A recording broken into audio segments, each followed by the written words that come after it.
بسم اللہ الرحمن الرحیم۔ السلام علیکم۔ روحانی دنیا چینل کو دیکھنے والے معزز خواتین و حضرات، آج کی ویڈیو میں ہم بات کریں گے قوم نوح کے وہ 5 بت جنہوں نے پوری قوم کو شرک میں لگا کر برباد کر دیا۔ لیکن اس سے پہلے اگر آپ نے میرا چینل سبسکرائب نہیں کیا تو میرے چینل کو سبسکرائب کر کے بیل آئیکن کو پریس کر دیجئے اور ساتھ ہی درود ابراہیم پڑھ لیجئے۔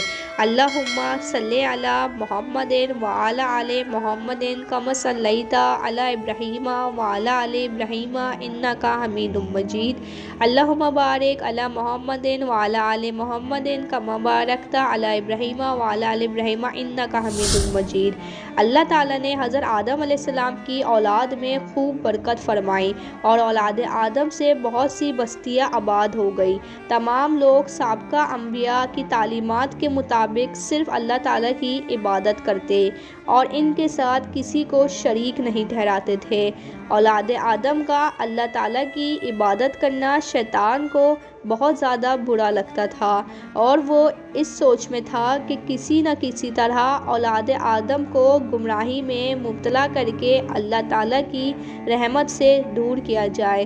شیطان کو یہ معلوم تھا کہ شرک بہت بڑا گناہ ہے جس پر اللہ تعالیٰ بہت زیادہ ناراض ہوتے ہیں، اس لیے انسانوں کو شرک میں مبتلا کر کے بارے میں سوچنے لگا۔ آخرکار اس قوم نوح میں سے جو نیک لوگ فوت ہو چکے تھے، ان کے نام پر بدھ، سواں، یاغوث، یعوق اور عنصر شرک کو داغ کر کے لوگوں کو سیدھی راہ سے ہٹا دیا۔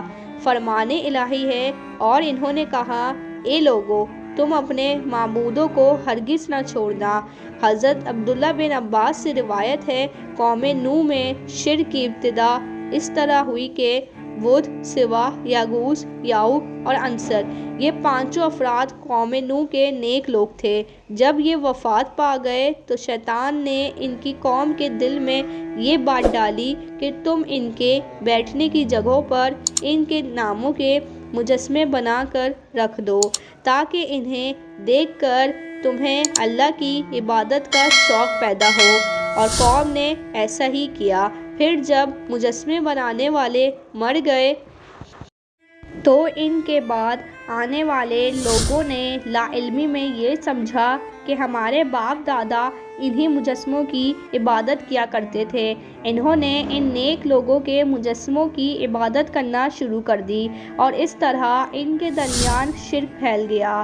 حضرت عبداللہ بن عباس نے فرمایا کہ ہم نے حبشہ میں ایک خوبصورت گرجا گھر دیکھا ہے جس میں انبیاء عالم اور نیک لوگوں کی تصاویر تھی۔ ہم نے آپ صلی اللہ علیہ وسلم کے سامنے اس گرجا گھر اور تصاویر کا ذکر کیا تو آپ صلی اللہ علیہ وسلم نے فرمایا، یہود و نصاری میں جب کوئی نیک آدمی فوت ہو جاتا تو وہ اس کی قبر پر عبادت گاہ گرجا گھر تعمیر کرتے اور اس میں ان فوت شدہ لوگوں کی تصاویر بنا کر رکھ دیتے۔ قیامت کے دن یہ گمراہ لوگ اللہ کے نزدیک بدترین مخلوق ہوگے۔ اللہ ہم سب کو برائیوں سے بچائے اور نیک کام کرنے کی توفیق دے۔ ویڈیو کو اچھی لگی ہو تو ویڈیو کو لائک، شیئر اور چینل کو سبسکرائب کر دیجیے گا۔ ملتی ہوں اگلی ویڈیو میں، جب تک کے لیے دیجیے اجازت۔ اللہ حافظ۔